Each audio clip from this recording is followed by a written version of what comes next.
And that's a wrap from Sin City. Big 12 Media Days in the rearview mirror as BYU made their appearance on Wednesday. What did we learn from Kalani Sitake during his media appearances and what we learned about BYU football overall?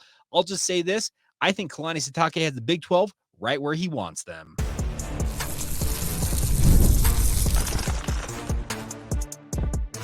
You are Locked On Cougars, your daily podcast on the BYU Cougars. Part of the Locked On Podcast Network, your team every day. What is up, everybody? I'm Jake Hatch, your host here on Locked On Cougars, resident BYU insider. Thank you for making Locked On Cougars your first listen of the day. Appreciate all of you who we like to call everydayers right here on the Locked On Podcast Network. Of course, this is your original daily podcast focused on the BYU Cougars. And today's show is brought to you by our friends over at FanDuel. This summer, you can have some fun with FanDuel every single day. They're hooking up all customers with a booster bonus daily. That's right. There's something for everybody every day all summer long. Visit FanDuel.com to get started today. All right, let's dive right in. Big 12 Media Days is over. Fun event down in Las Vegas. Now, I have mentioned this before. I was unable to make the trip to Las Vegas like I originally planned to. Now, circumstances being what they were, I still feel like I pulled a lot from Big 12 Media Days because I was right in the thick of it with my radio station, the KSL Sports Zone, listening to numerous media appearances by Kalani Sitake, as well as BYU players, BYU Athletic Director Tom Holmoe also appearing, and Jimmer Fredette, of all people, making an appearance at Big 12 Media Days and talking about his upcoming Olympic experience. But the biggest thing I took away from Media Days was that Kalani Sitake, I think he is trying to play coy here, but I said him open. I feel like he thinks he's got the Big 12 right where he wants them. He is bullish on this team. Now, he's also been very quick, and he said it yesterday. I think I saw it from Sean Walker over at KSL.com. And he said, what have we done to earn the benefit of the doubt when asked a question in relation to BYU being picked 13th out of 16 teams and having relatively low expectations? They've done really nothing. It's only 1 year in the Big 12, but he's right. What has BYU football done to earn the benefit of the doubt from the Big 12 conference? Frankly, nothing. Remember, they're on a 5-game losing streak coming into this season. It's nothing about BYU football screams this is a rebound candidate. It's absolutely going to blow the socks off of everybody. I look at this, though, that Kalani Sitake loves where BYU is positioned right now. He has had his guys, I can tell you from people I've talked to inside the program, the strength and conditioning staff, and they put a video out. They've legitimately put this on social media. They have been screaming at these guys saying, you want to go 5-7 again? Do exactly what you're doing right now. They have been preaching to these guys, you're on a 5-game losing streak. Everybody's overlooking you. Everybody thinks you guys are pushovers. You guys need to go out there and prove them wrong. BYU has a big task in front of them this year in the Big 12 Conference. Are they the team that made their debut with a 5-2 record and looked very, very much like a paper tiger in hindsight that finished the season with a 5-game losing streak and missed out on the bowl season with a 5-7 record? Or are they the team that is going to learn from those, lick those proverbial wounds, figure out what went wrong, correct those issues, and get after it this year and go out there? And as Gregor Bell on my radio station, he joined Hans Olsen and Scott Gerard on the KSL Sports Zone, and they talked about the fact who the candidate of being the West Virginia of this year is. And Gregor Bell said that selfishly he wants it to be BYU. Remember, West Virginia last year was picked dead last in the conference. There was a lot of thought that Neil Brown was going to find himself on the curb being fired midway through this season. Well, what did West Virginia do last year? They went out and surprised everybody and won 9 games. Do I think BYU winning 9 games is in the cards this year? No, I don't think it's in the cards, but I think BYU is going to surprise some folks because I think there's a chip on the shoulder, the proverbial shoulder of this entire BYU football program that they want to go out and stick it to the Big 12. They want to prove any doubter, anybody out there, whether it's a Cougar fan or not, that thinks that BYU is a bunch of pushovers, they're too soft, they're too nice, those Mormons don't have a mean bone in their body. They've heard it all from all over the Big 12 footprint. And BYU wants to go out there, speaking of Kalani Sitake and his team, and I think they want to turn some heads and show what BYU football is all about. We're not that far removed, remember, from BYU being 5-0 against the Pac-12. Remember that proverbial Pac-12 championship BYU had in 2021? 2021. We're not that far removed from that. And that's what BYU aspires to get back to being, is a butt-kicking team, a physical, hard-nosed brand of football that opponents fear playing against. Now, will that show up? That is the great debate, and we're still months away from BYU taking the field. We're under 50 days, but still, it is a ways off before BYU officially takes to the gridiron against Southern Illinois on August 31st. I say it often on this podcast. I'm going to be a broken record, but it's the proof will be in the pudding. That is ultimately what transpires on the field this fall will determine if talking season that we're in the midst of right now, what Kalani Sitake and the players are saying, and the feeling I have just reading between the lines of what they're saying, that they want to go out there and shock the world and prove all those doubters and naysayers wrong. Well, they're going to have to prove it on the field, and that will ultimately determine the perception of this team. If they were bloviating on and on and on and being a paper tiger once again, or if indeed they were humbled sufficiently, they learned from their mistakes year one, they corrected a number of those errors, and they got back into the win column in a big way. Now, once again, what is in a big way? Is it 6-6? That's 7-5, 8-4. That is in the eye of the beholder. I've said on this podcast for months now, my baseline for success for BYU this year, and it seems pretty low, I'm sure in your mind and what you're hearing and seeing, but I think 6-6 is the bar for BYU. Get back to the bowl season, show improvement, show that you are a team that can hang with the Big 12. That may be too low of a bar for some of you to accept. I understand that. But I think this is a ramp-up period. Kalani Sitake said that they're not trying to find the quick fix. They want to have a lasting program that can go out there and do its thing. Will that come to fruition? We're got to wait. We got to wait and watch and see what happens. But that is the feeling I get. That is what I am perceiving coming out of Big 12 Media Days, that Kalani Sitake and the BYU Cougars are exactly where they want to be. They're being overlooked. They're embracing that underdog role. And often those underdogs, when they are being thought of lightly, that's when they step up and jump up, or to mix and match my metaphors, they jump up and bite you. And that could be make for a really dangerous BYU team. But at the same time, if it yields a couple of extra wins that you did not expect as a Cougar fan, that could be all the difference between this season being perceived as a failure versus being perceived as a success. That it's really kind of that razor thin of a margin. There's a lot of work to be done. Absolutely no doubt in my mind, there's a lot of work to be done, and the players are working on it. Now, I do have plans to catch up with Connor Pay at some point, whether that's tomorrow or early next week, to talk about his Big 12 Media Days experience. He'll be able to maybe elaborate a little bit more on if my perception of what he and his teammates and his head coach are saying is true, and we'll hear from him on that. But looking forward to seeing what BYU brings to the gridiron this fall. I'm looking forward to it. I love football season.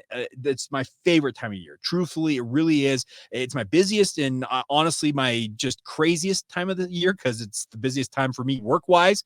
But I cannot wait, and it feels like it's tomorrow. And I, for one, I am ready for it to be here tomorrow. But it's still a few weeks off, but we'll make do. All right, coming up here in just a minute, some changes on the BYU football roster. They dropped the latest roster ahead of their appearance at Big 12 Media Days yesterday. What did we learn about the roster? Well, there's three notable subtractions from the roster, and we'll dig into those, and as well as the other notes from the roster and other Big 12 Media Day outcomes as we roll on right here on Locked On Cougars.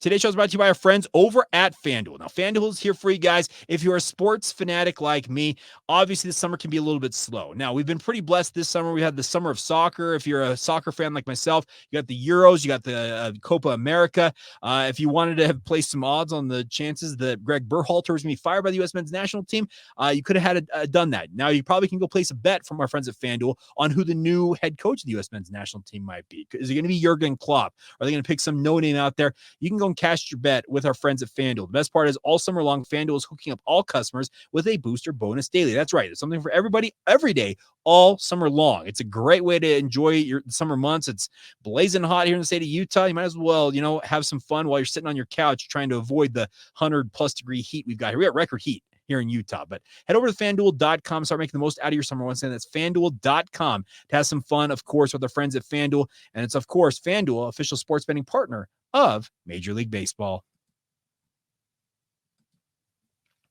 Thank you once again for making Locked On Cougars your first listen of the day. Are you sick of watching Fox Sports, ESPN on TV all day and having to turn on the volume because of all the shouting going on those networks? Make the switch to Locked On Sports today. It's a free 24/7 sports streaming channel program for you every single day to bring you the biggest stories without all the screaming going on those other networks. Locked On Sports today brings you can't miss analysis, opinions, and news, streaming 24/7 on YouTube or the free Amazon Fire TV channels app. Of course, it's all part of the Locked On Podcast Network, of which we are a member. Of course, it's your team every day.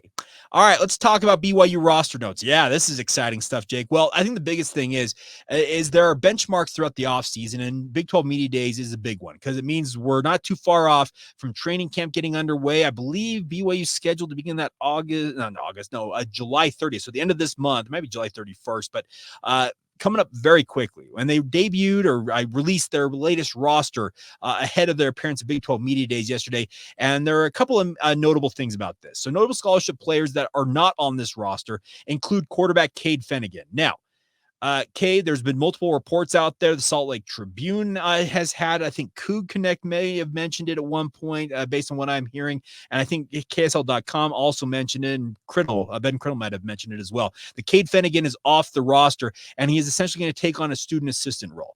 I can confirm that is indeed the case. He is going to essentially be a graduate assistant. If he has his degree, he'll be a graduate assistant. If not, he'll just be a regular student assistant. He keeps his scholarship. He's still around the program, and he will still be an integral part of game planning for however long he remains with the university. Maybe he ends up moving into a graduate assistant role and kind of checks things out. This was a very natural transition for Cade, I feel like, because he's been in the program for some time, has barely seen the field for BYU, and it appeared that he was not going to see the field anytime soon. So free up a scholarship by moving him off a regular football scholarship and giving him the opportunity to have some fun and be around the program while he finishes up his schoolwork in Provo and his time as a BYU student. I think it's a smart move. Now, does that scholarship immediately go to Trayson Bourget? I would think so, but I have not had that confirmed. I only know that Cade Fennegan is being moved off of scholarship to open up a little more room in that quarterback room. We talked about it during spring. You could not carry 9 or 10 quarterbacks. They're still going to have, I think, 6 or 5 scholarship quarterbacks at least. So Gary Bohannon, Jake Retzloff, Noah Lugo, McKay Hillstead, they're the 4. Bourget, in theory, will get that 5th one, and I'm sure there'll be a walk-on or 2 that we have mentioned. Cole Hagan, probably I should mention that as well. But then the other names that were scholarship players, or at least were considered to be scholarship players, because really anymore, who has a scholarship, who doesn't, it's really tough to tell. But 3 other notable names. Peter Falaniko. Now, he had been hinting at this on social media. I felt like I hadn't had it confirmed, but when he didn't show up on the roster, Falaniko apparently has decided to move on with life. Does that mean he's hitting the transfer portal and looking for another opportunity? I don't know that part of it, but I can tell you that Falaniko was fairly highly thought of by BYU's offensive line staffs of yesteryear and currently. There was a lot of thought that maybe next year he'd be part of the mix because there's going to be a pretty big turnover after this year on that offensive line unit. Could he have stuck around for another year, grinded, and ended up being a starter for BYU next year? That's a really seemingly real possibility that could have played out that way for him, but he has decided to move on with his life. Ty Burke, defensive back playing safety for BYU. He's no longer on the roster. Now, Ty was in a log jam. There's a lot of names at that safety group. Remember how deep BYU had to go into that depth chart last year? Was it 8 or 9 guys deep at one point for Jay Hill in that defensive secondary? Well, I think Burke got a little buried on that depth chart and decided, you know what, maybe I should look elsewhere. Now, he's a local kid. I very easily could see him popping up at a program like Utah State. Now, Utah State's a whole cluster of a situation right now, so maybe not necessarily that, but he's also from Northern Utah. Could Weber State enter the mix for him? Keep an eye on that one. That's just me speculating. I don't know that for certain. And then the final name is Bentley Redden, also not on the roster. Now, Redden was an interesting story because came back off of a mission initially and was not on the roster, then rejoined the roster, and apparently he's back off the roster. It feels like maybe football isn't his first love. Just that's me reading between the lines. But those are the notable names not on this new roster. There are 22 newcomers to the roster. including former UCLA linebacker Che Bryant Struther, Colorado offensive tackle Isaiah Jada, Falaniko Satuala finally is enrolled at BYU, the four-star freshman sensation from Bountiful High, Cody Hagan, Tei Nakua on that roster, Austin Leausa as well, the transfer from Southern Utah. Those are all the newcomers on that roster, and I'm looking at this, and I feel like just looking at the roster for BYU, going back to our earlier conversation, they've got pretty good depth at a number of different positions. Now, there are critical positions that I've got question marks about, and they're the main ones, speaking of quarterback, defensive line, like ones that are critical to any and all success BYU could or could not have this year. They got to find answers at those positions. But there's a lot of other positions. I feel like BYU's got a lot of good depth. I look at the running back situation.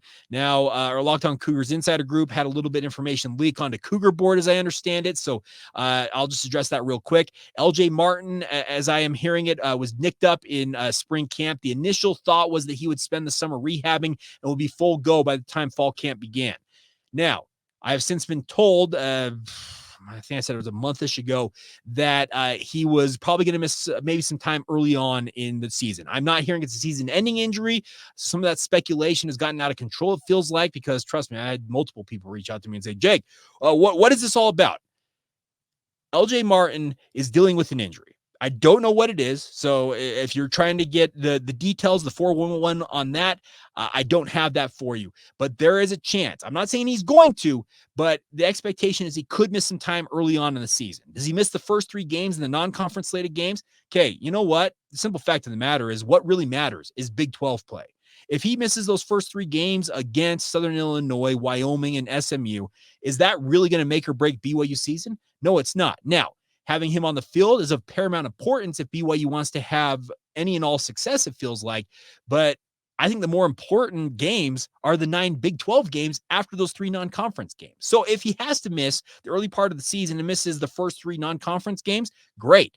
Get him ready for Big 12 play and then unleash him when they go up against Kansas State. Now, is it ideal to have him coming in, quote unquote, cold off of the bench against the Wildcats, who are the alternative favorites to Utah in the Big 12 conference? Maybe not, but that's where things stand right now. Getting back to my original point, though, I think that BYU has got a lot of depth, a lot of positions. I think that running back group is pretty deep. I think the wide receiver group, it might be the deepest on the entire roster. I feel like there's adequate depth for BYU at a number of spots. Now, that has to bear itself out in the season, because last year we thought BYU had done a pretty good job about filling their depth out. But when injuries to guys like Ben Bywater happened, yeah, the depth was not there. It's very evident. They did not have the adequate depth. Will they have the adequate depth this fall? I know it sounds trite to keep saying this. It's a wait and see approach. We've got to wait and see. And ultimately, what transpires will transpire. So I look at it and I understand the consternation. I get the frustration that that some of you are saying that, well, Jake, you don't know this for certain. I don't know this for certain. I do a podcast, folks, on an everyday basis. Guess what? We are going to deal in speculation. That is just part of what we're doing here with this podcast. And I've done this for almost 6 years, folks, and I'm not stopping anytime soon. I have done, we closed in on 1,700 episodes of the show, literally every day, 360 some odd days a year. It's just, there's a lot of speculation. There's a lot of projection ahead and a lot of looking back on things. But my perception right now is BYU is fairly deep at a number of positions on this roster, even with some of these changes, like I mentioned, of losing Cade Fennegan, Peter Falaniko, Ty Burke, and Bentley Redden. They can absorb those losses, it feels like.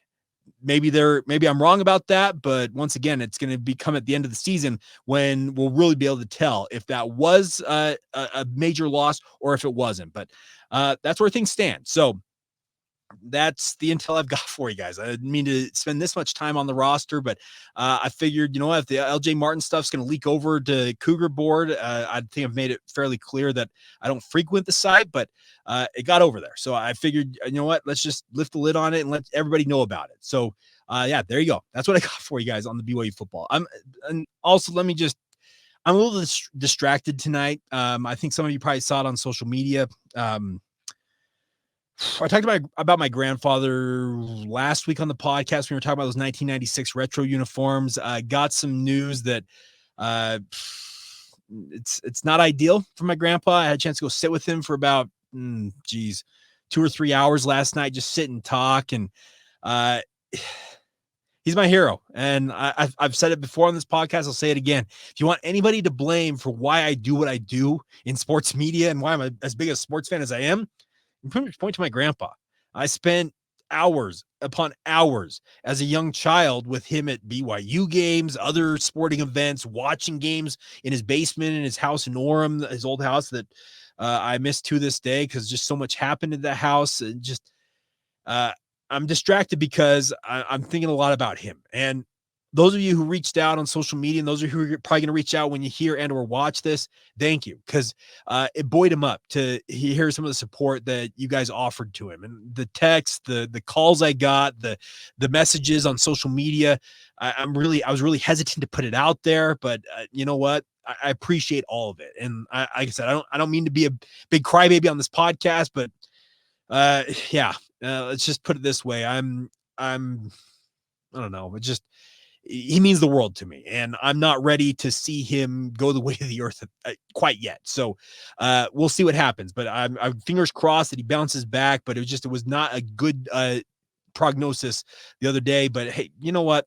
That's life. And so if it sounds like I'm distracted today, I don't mean to sound distracted. I'm trying to lock in as best I can, but I'm a bit pulled away from this because of that. But let's wrap up this edition of the show. There's some good news for some BYU alumni, and it's really cool to see this, by the way. The Big 12, Brett Yormark, they're continuing to push the envelope, and they're trying any and all things to help the Big 12 be as innovative as it can be. And there are 3 former Cougars, or at least 3 BYU Cougars, who are part of some initiatives that they have announced, some awards they handed out at Big 12 Media Days. And we'll lock in and kind of explain the significance of all those as we wrap up this edition of Locked On Cougars in just a moment.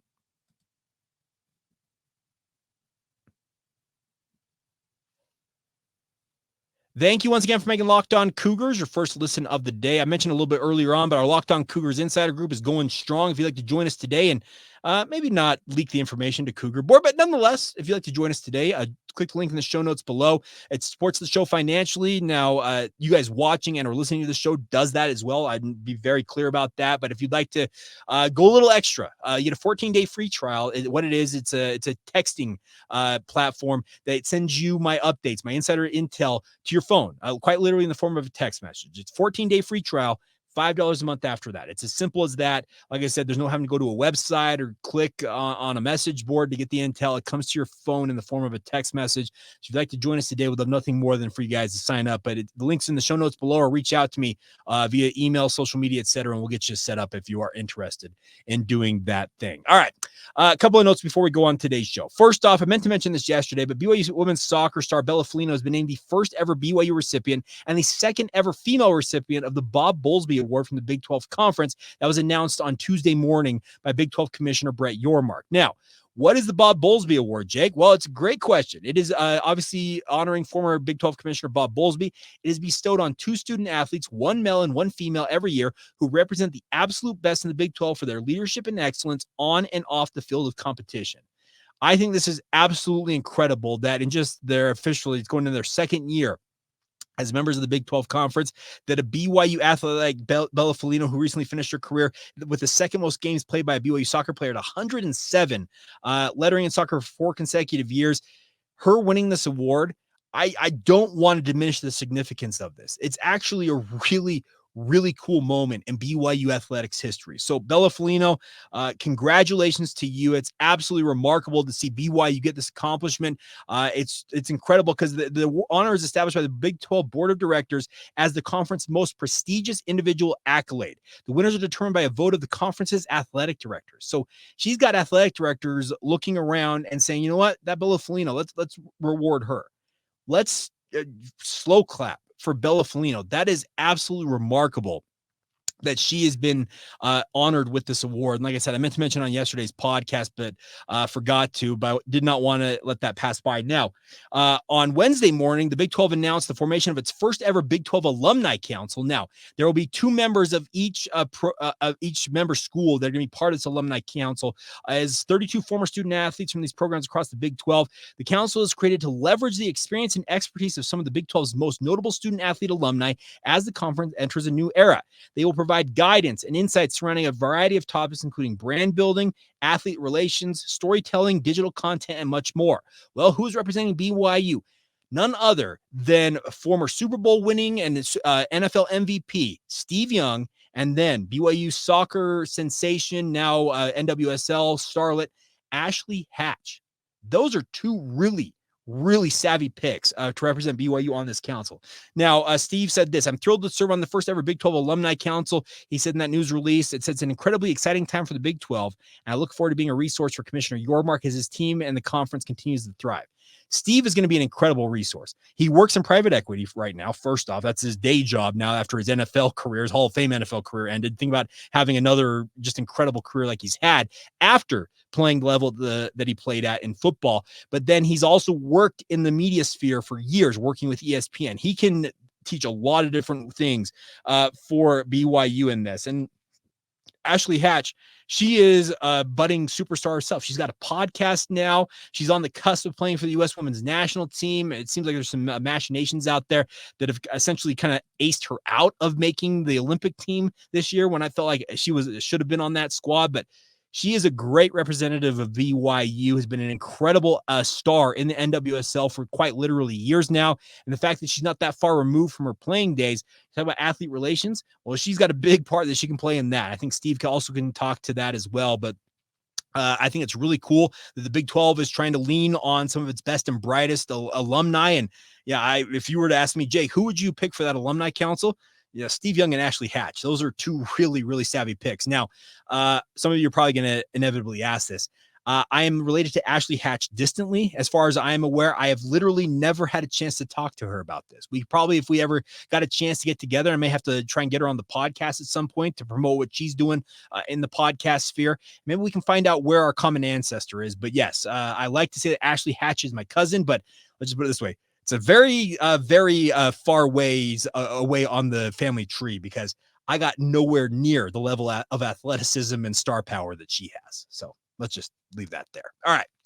So yes, that's going to do it for this Thursday edition of the show. There's a chance we have Connor Pay tomorrow on the podcast. If we don't, we will obviously pivot, but he is going to join us in the near future. I'll just put it that way. He's going to join us in the near future to look back on Big 12 Media Days. If you did not see the incredible suit that he wore to Big 12 Media Days, I thought he won Best Dressed Award, and his just absolute flowing locks of his mane of his hair right now, he was looking fly for an offensive lineman. So we'll have Connor Pay on the podcast soon to recap Big 12 Media Days and get his perception of what the Big 12 media had to say to him. And yeah, we will until then have a great rest of your day. Honestly, it's like I said, it's been a really weird day, quite frankly. Like I said, you don't want to hear bad news about a loved one like my grandpa, like I did, but at the same time, got to rally. And I'm recording this podcast very late at night. I might also explain I'm recording this at 11:30. Let's see, it's 11:33 Mountain Time as I record this, so it's very late, and I've got to be up for radio in like 3 hours. So I'm going to sign off now and go to bed. But a big thank you as always for your guys' support of the podcast. I truly appreciate everything you guys do, the messages, the support you guys have sent, everything that you guys do. It means the world to me. So thank you once again for making Locked On Cougars your first listen and or view of the day. And also a big thank you to all of you who we like to call everydayers right here on the podcast. And until tomorrow, this has been the Locked On Cougars podcast.